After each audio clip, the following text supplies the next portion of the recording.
हाय, hello, नमस्कार. मी पूजा from Pooja cake house आणि माझ्या चॅनलवर तुमचं स्वागत आहे. तर मी आज केक किंवा केकचा प्रकार नव्हे तर पालकपुरीची रेसिपी घेऊन आली आहे. पालक छान निवडून कट करून स्वच्छ पाण्याने धुवून घेतली आहे. त्याच्यानंतर मिक्सरच्या भांड्यामध्ये टाकून त्याची ग्रेव्ही करून घेतली आणि त्याच्यानंतर एका बाउलमध्ये गव्हाचं पीठ, बेसन, हळद, मीठ, तिखट, ओवा असं सगळं मिक्स करून त्यात पालकची ग्रेव्ही टाकून त्यात थोडेसे तीळसुद्धा टाकले आणि मिरचीचा ठेचा पण माझ्याकडनं यात ही चूक झाली की मी मिरचीच्या ठेच्यामध्ये पाणी ओतलं म्हणून ते पातळ झालं. पण तुम्ही ही चूक करू नका.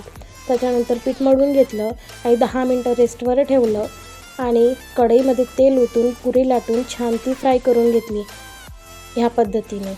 आणि बस काही मिनटातच माझी पुरी रेडी. हे खायला रेडी आहे. तर खूप छान टेस्टी होतात गाईज. तुम्ही पण करून पहा नक्की.